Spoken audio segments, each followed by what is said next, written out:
It's draft day, partially the first day of the NBA draft tonight. Pacers currently don't have any day one picks. What could their day look like? What could their draft look like? What should their strategy be? Trading up, trading out? We get to all of it with Eddie Garrison today on the Locked On Pacers podcast.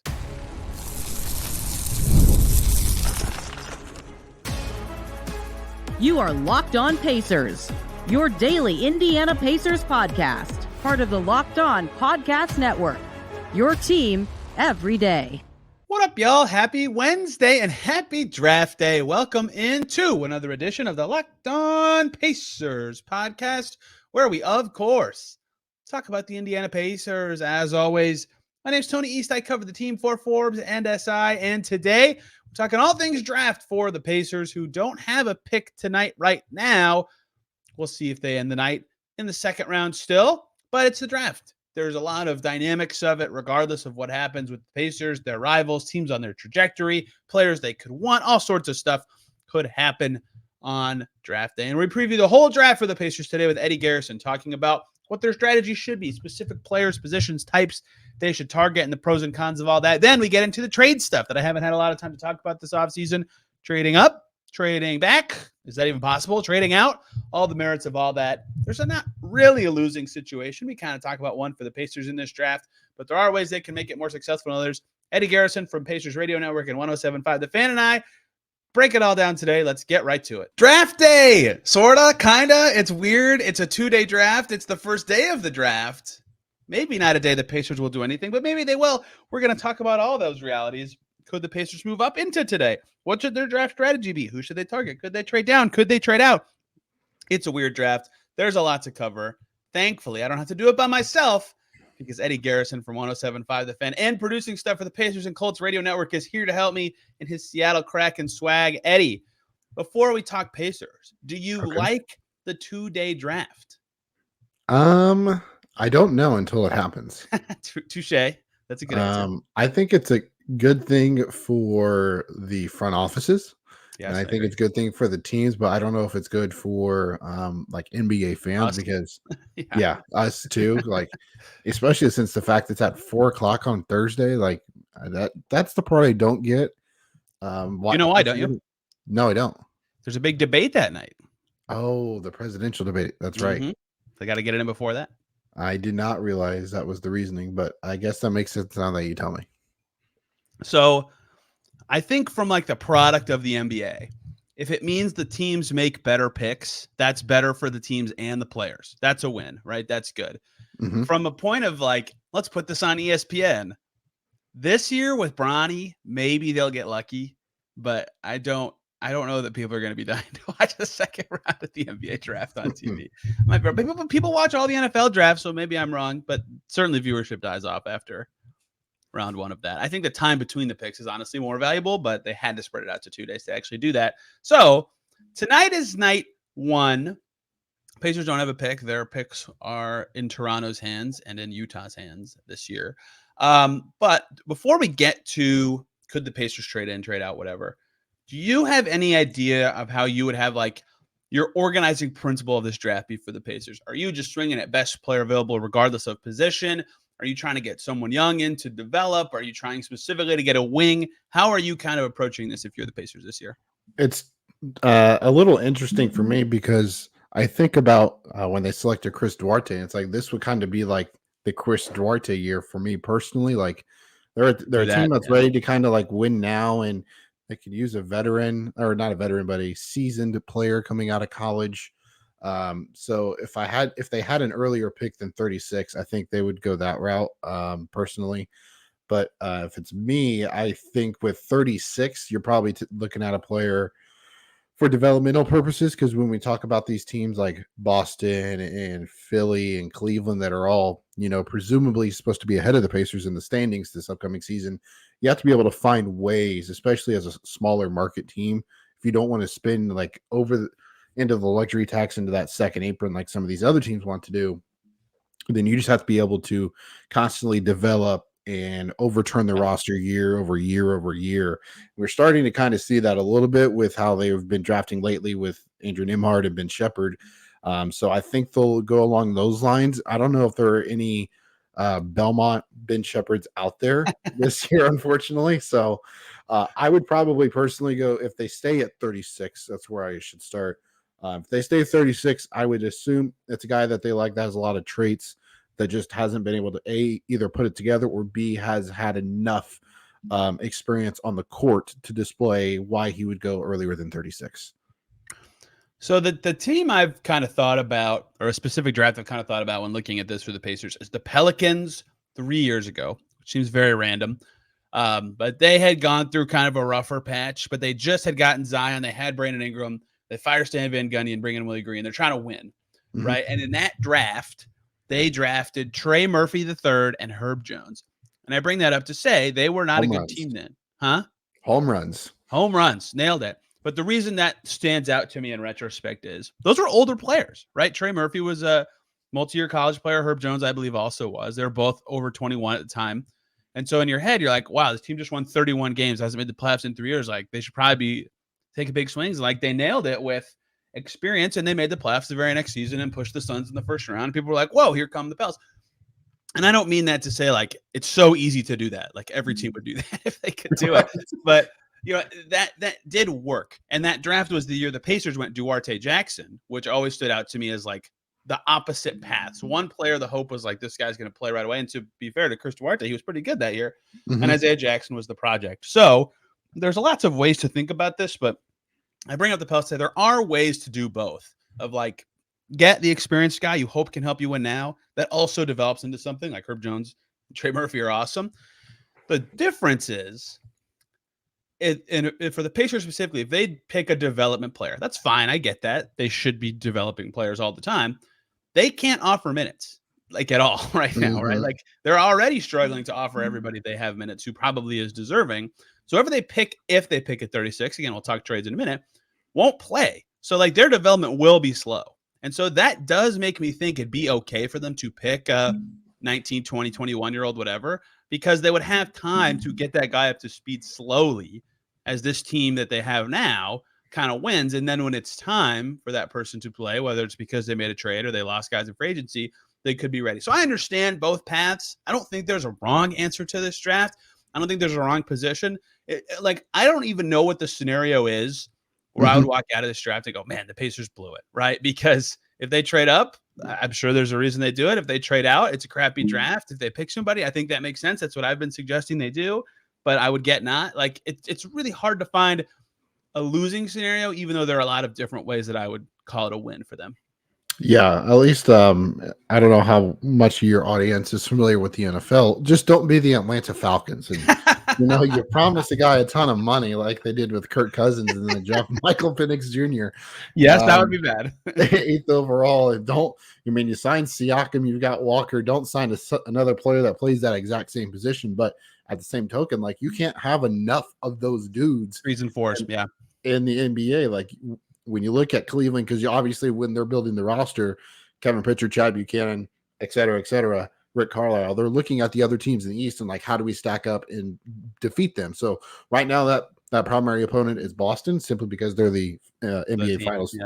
Yeah, they are the team, and they are just got long dudes that are athletic 1 through 5. Like, there's no question about it. So the guy that I was intrigued by at first for the Pacers was Kevin McCullough, just because he comes from Kansas.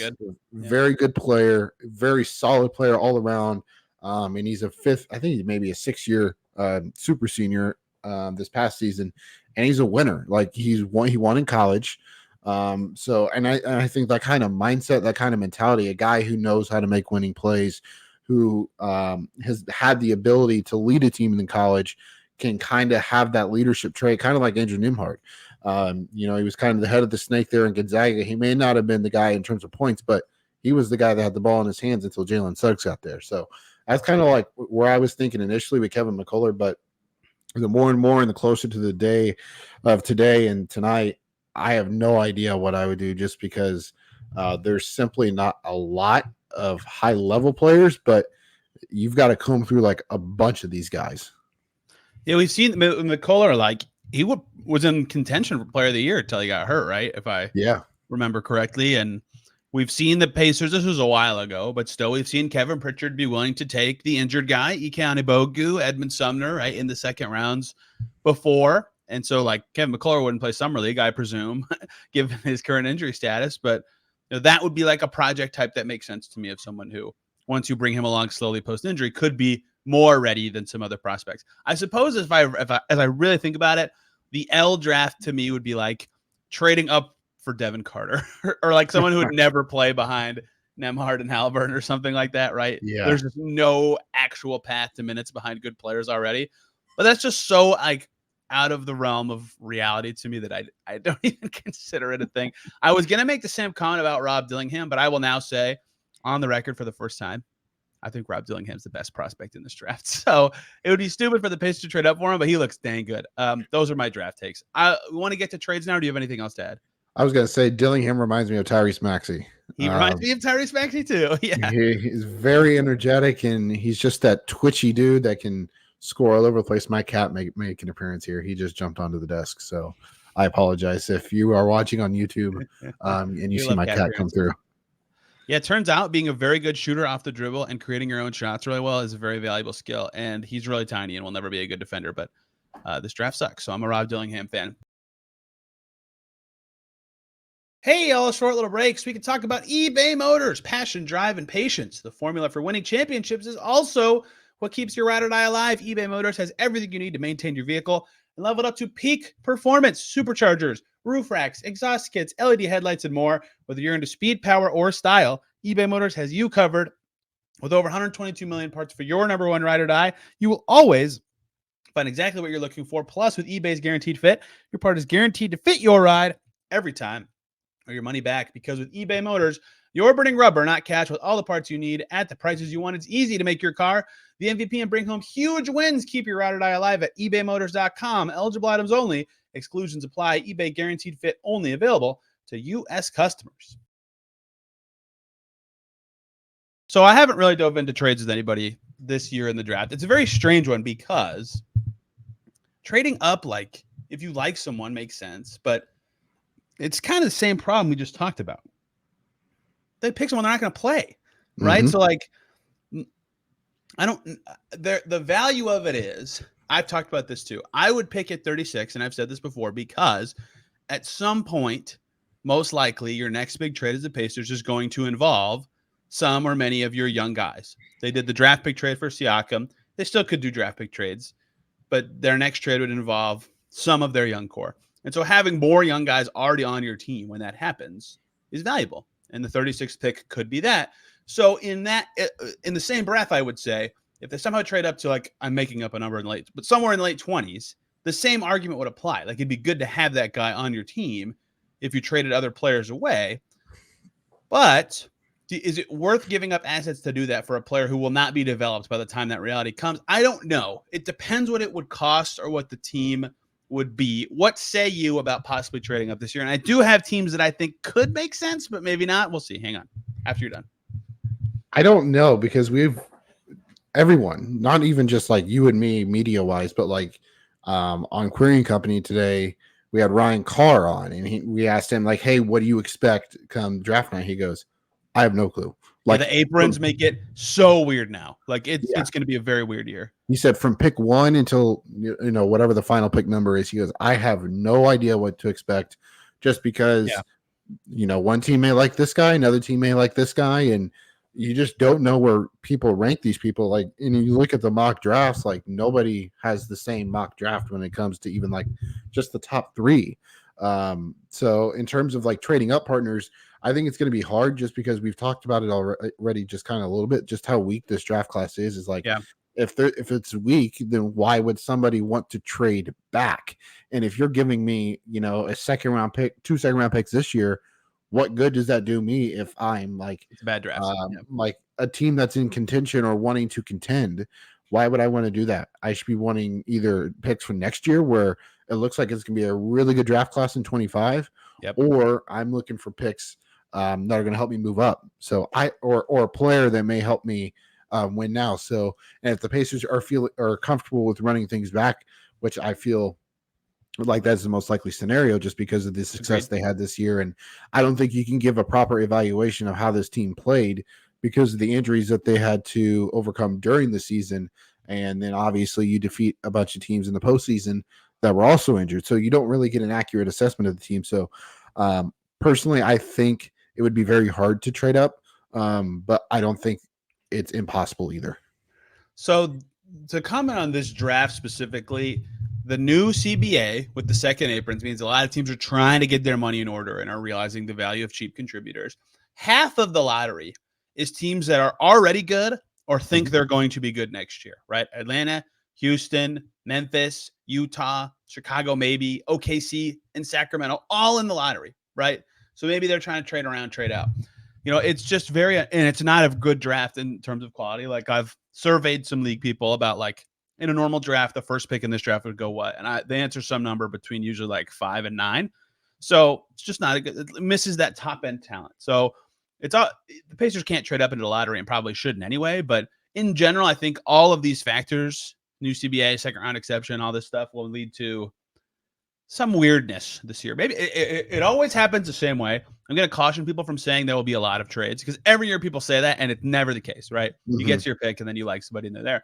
But I do think it could lead to weird stuff, not necessarily more volume of trades. So here's what I think. The most common question people ask me, I'll address this team first. Phoenix is at 22. And people have said, well, they need picks to trade in the future. Could the Pacers trade up to 22 with their picks in this draft this year? No, would be my answer because those picks are this year. They'd still have to make them. They would not have future picks to trade later if they trade 36, 49, 50 for 22. Plus, that's not enough for 22 to me. If I'm trading 22 as the Suns, I want like Utah has 29 and 32. Like I'd want that, for example, as my package. But the wrinkle that I think not enough people are talking about with the Pacers in this draft is they have a 2020. They have all their seconds in the. Maybe I have to recheck. They have most of their seconds in the future. They have an extra one for Miami next year if the Heat stink. They have Utah's in 27, Dallas in 28, Portland 29, Sacramento in 30. Like that would be how you'd move around, is using those if they really wanted to. I'm not sure this is the draft to do it, but to me, that would be what a move up package would look like. Is a team maybe like Phoenix, but maybe not even. I have actual example teams later, but I think the more realistic way to move up, should the Pacers want to, would not be using all three of their seconds. They'd be using 36 and future second of choice, probably 2 or 3 of them, honestly. Or do what they did in the Aaron Holiday draft where they traded Aaron Holiday in 31, like Isaiah Jackson in 36. That would be what, to me, makes more sense if they're going to move up. If they move up, in your eyes, is there a player worth moving up for? Like, no, there's a lot of decisions to be made with with Jalen Smith. So, like, the backup center spot's a fascinating thing right now because I think there's a couple centers that are going to be, late teens, early 20s that could be solid, like backup centers for the careers. And Kyle Filipowski's one, and then Khalil Ware from Indiana being the other. Like, if both those guys are there in the late 18, 19, 20-ish range, would you be willing to move up? That way you can get a Jalen Smith replacement, kind of bring along a little bit behind Myles, because obviously, you got Myles on the 1-year deal and you can't negotiate till the end of the season. So I don't know, like, is there anyone in your mind that would be worth trading up for? Like, if you had to pick somebody, or players, I should say. Isaiah Jackson 1-year deal as well, right? So yep. Jalen Smith potentially not on the team in 4 days. Like a lot of uncertainty at the 5, right? This is the first year in how long that drafting a center finally makes sense for Pacers. And then the 1 year they actually did draft a center anyway in that process. So, like, I like Ryan Dunn. I've talked about him a couple of times. I think a lot of people locally like Ryan Dunn. Maybe him, but the same kind of problem for him would be like, how much can you reasonably develop his offense if he's not playing, right? Because again, even if they trade up, this guy's not playing most likely this year. So I like Ryan Dunn, I guess. If he was in an available range, that would make sense to me. And yes, centers, Filipowski. And if they pick a Hoosier, I'd have a lot of trouble. I haven't had to deal with it yet in my time covering the team, but Khalil, one of those guys, this Missy kid apparently is like pretty good.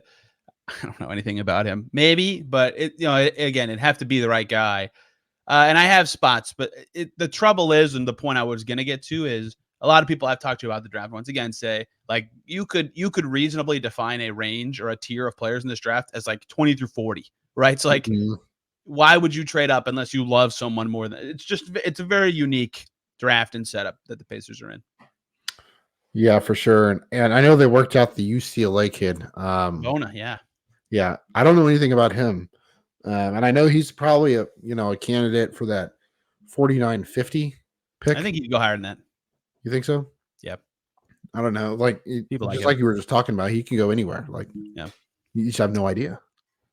It's a weird year for it. Like, there'll probably be, again, it'll be a lot of weird stuff that happens in the next day because it's our job. We'll all try to grade everything, and it'll just be like, I guess this is a B minus. People always do this. They say, why do you grade picks the day after? You don't know a guy's career for years.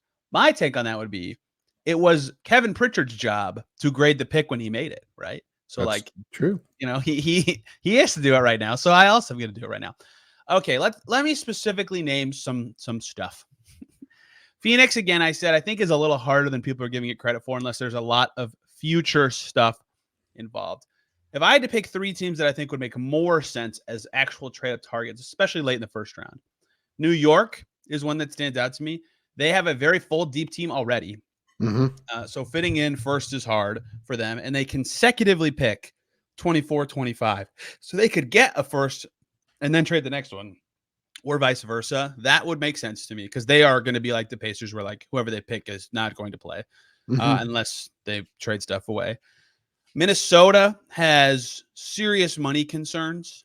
I wonder if they would think about trading out or back in this draft for that reason. They're at 27.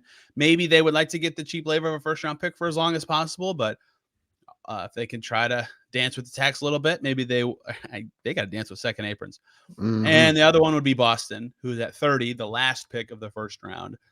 They also have expensive team and no room to play a young guy. Would they be more willing to take 36 and future seconds for 30?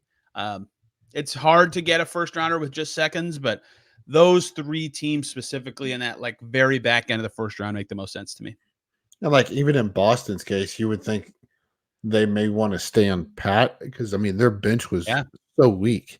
And obviously that starting 5 is going to consume so much of their salary cap as it is. So you would want, I would personally think that Boston would probably want to stay put and try to draft, another developmental player, because they need help on the bench.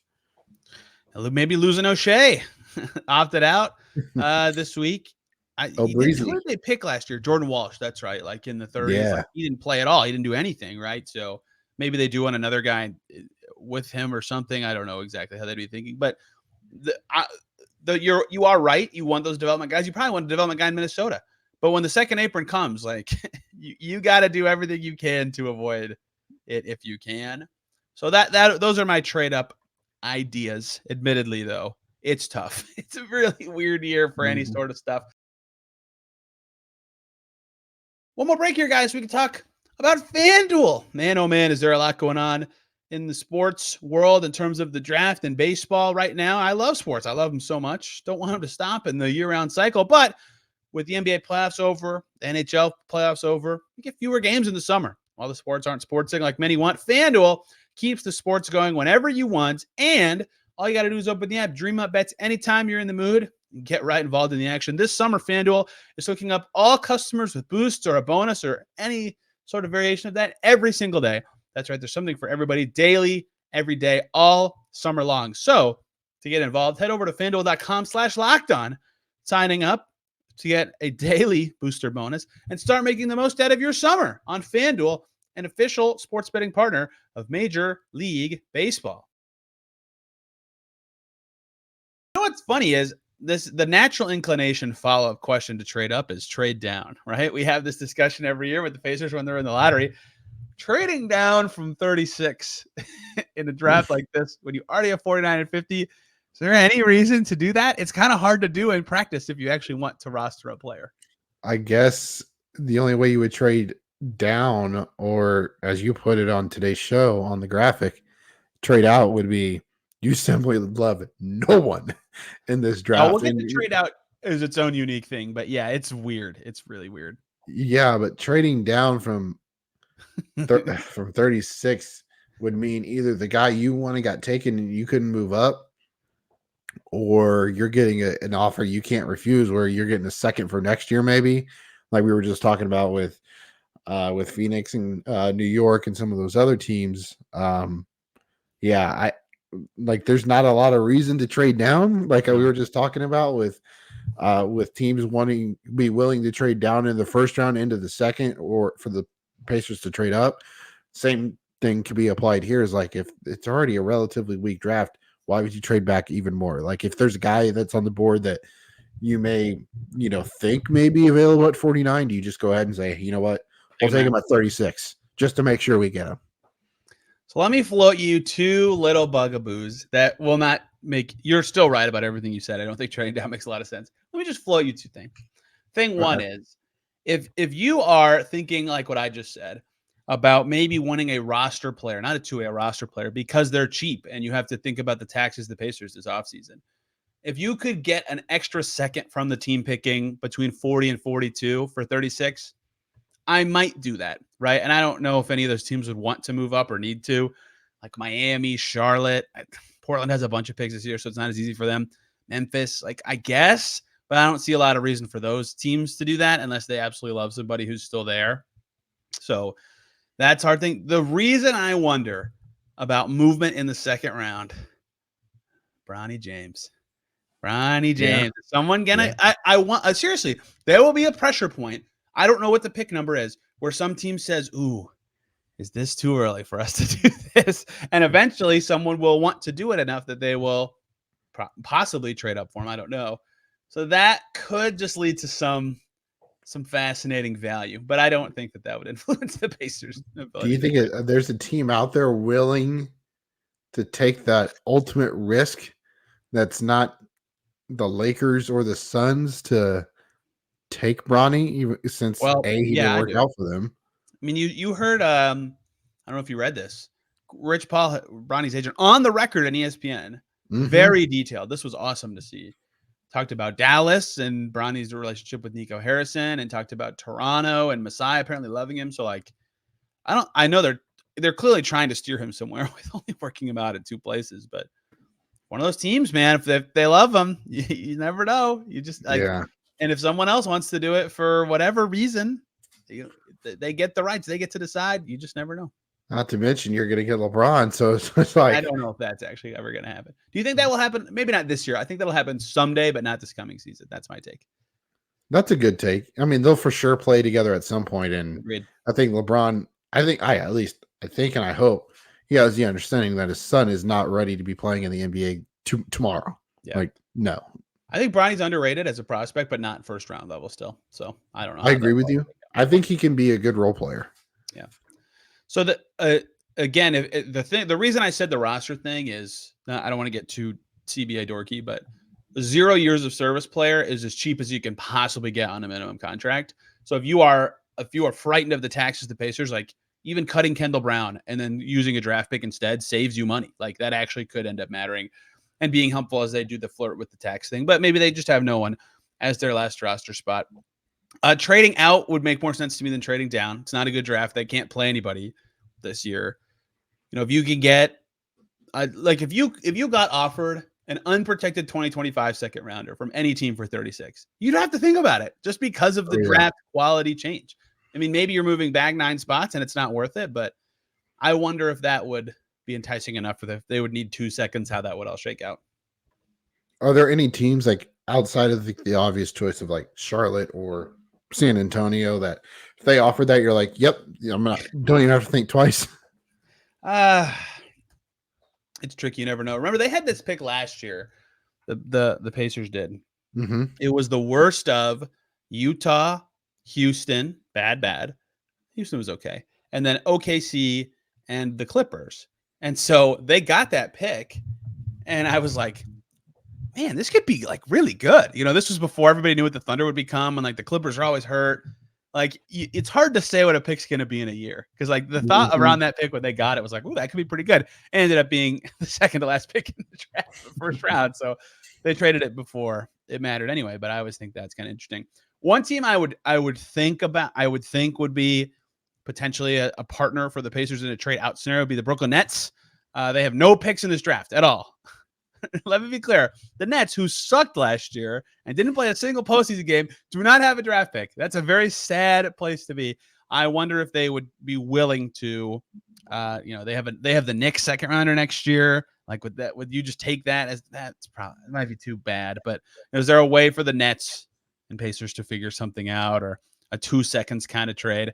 If not, it's a lot harder to just think of natural trade out partners. I don't know. It's really tricky. But if you get that offer, I think as a Pacers, because 49 and 50, you're either looking at drafting stashes, 2-way guys, or just anything that helps you one game, you win at that part. So it's hard to imagine trades happening there. Maybe they move up or down a few spots like they have in recent years, but specifically with their best pick, I do wonder if trading out is on their mind. That very well could be the case. I mean, then again, it's just all it's going to come down to like how many teams are interested. Like you mentioned Brooklyn, but like how many teams are going to be willing and interested to be like, yeah, yep, okay, yeah, we can take these picks this year, and then we'll be willing to give you our second next year. That for sure. Not a good draft. It's maybe nobody. By the way, I dropped Chris Duarte. I feel like I should drop another name. Cassius Stanley. Oh man, yeah, that was fun. That he had a very not unfortunate. That's not fair. Like it's a tough reality for a rookie to be picked 50th, but be the only rookie on a team because there's like a lot. He got like a lot of coverage that summer because he was the only rookie. He was the only new thing. But yeah, he wasn't good. That's like the kind of player I think they could like if he was in this draft, like it would make sense for them. Yeah, go crazy. Like, but not at the time when they selected him. He can really dunk. He's very athletic. Oh yeah. Yeah, I still wish he stayed another year at Duke. Like that was the one thing when he came out, I was like, oh dude, come on. Yeah. He got a 2-year pro career out of the 50th pick. Like, I'm not gonna lie, that's a win to me, right? Like my draft takes are very, very different than the public's, but like Kendall Brown at 47, a year on a 2-way, a second year on a 2-way, and then finishing on a standard deal. That's probably like what you expect at a pick 47, right? You hope for the best all the time, but that's like a reasonable outcome for that pick.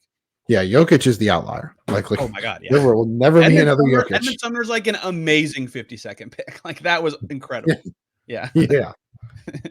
That's how so like 49 and 50. If you get like, do you remember Brian Bowen? He had 2 straight years of 2-ways with the Pacers. Yeah. He had one game.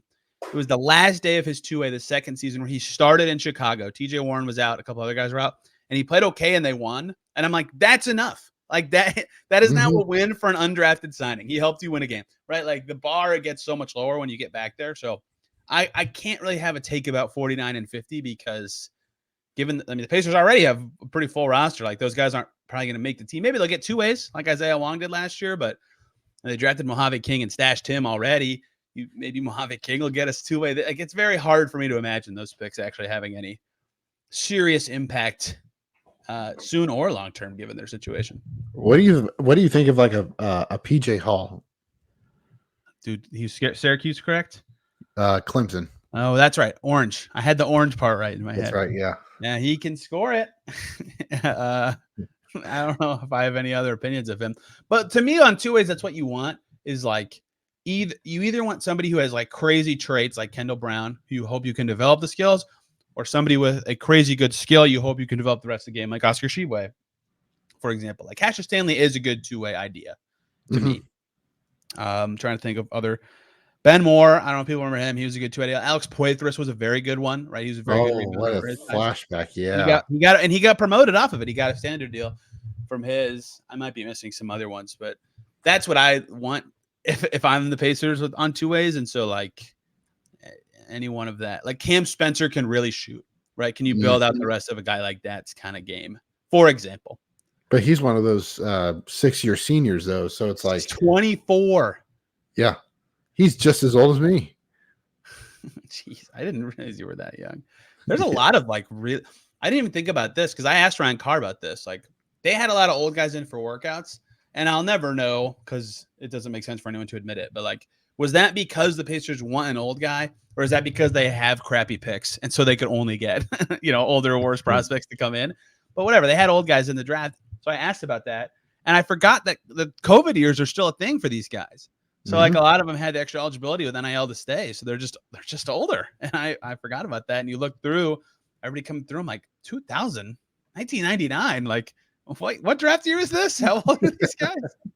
I think there's only one 1999 birthday, but still, it blew my mind. Trying to think of other guys in that range that would make sense.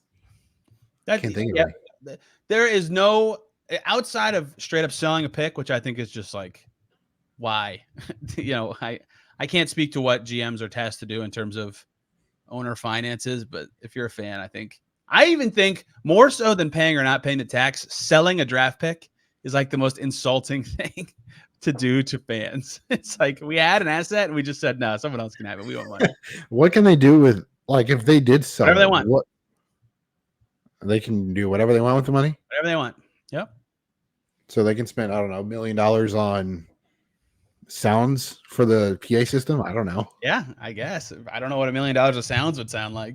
I don't either, but I that is my interpretation of what cash could be. The wire hits and boom, you're going.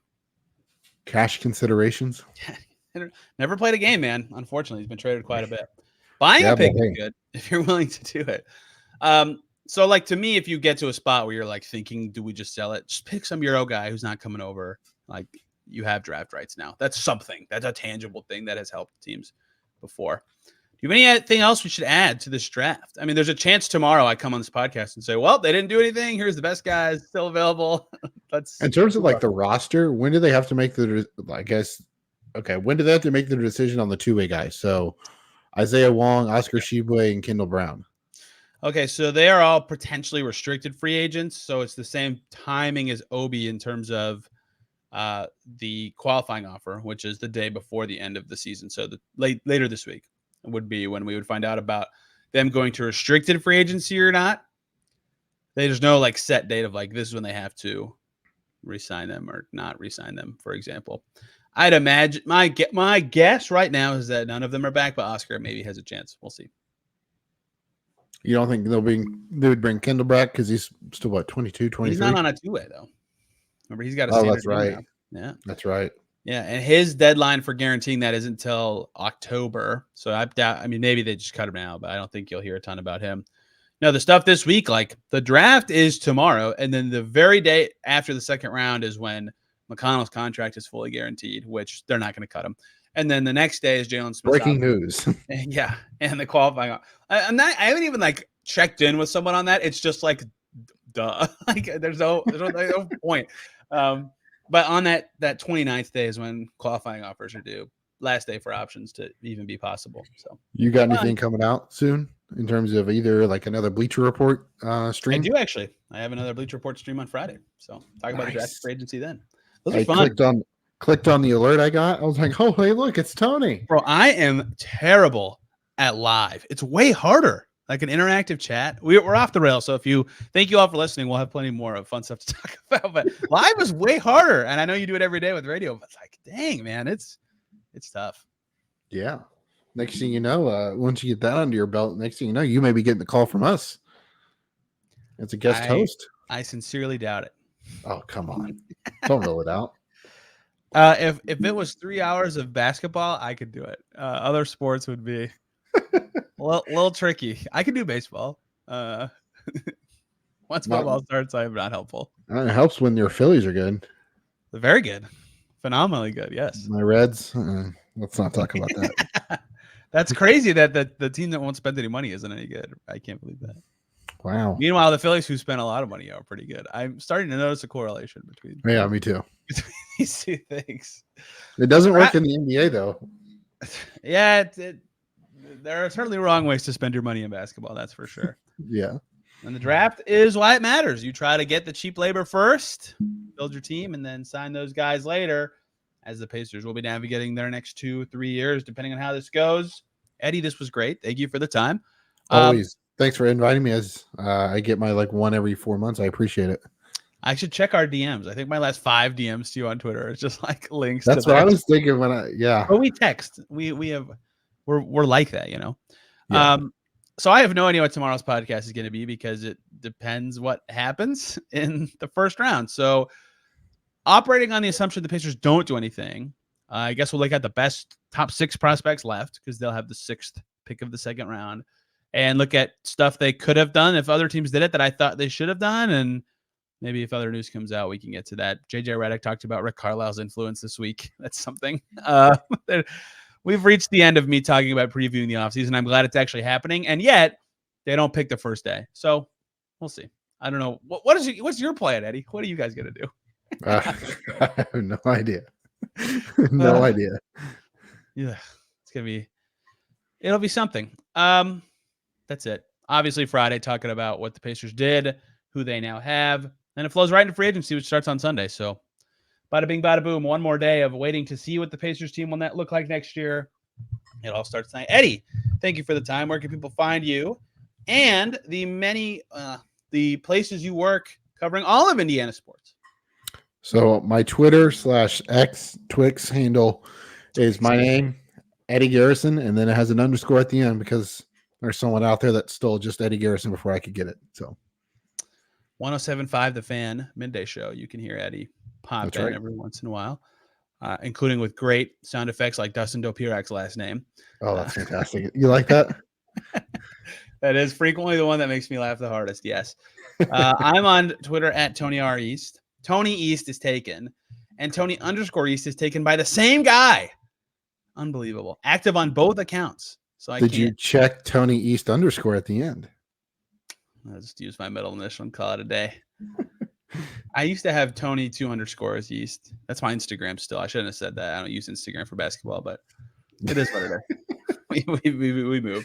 Back tomorrow talking draft. Thank you all for tuning in today. See you very soon.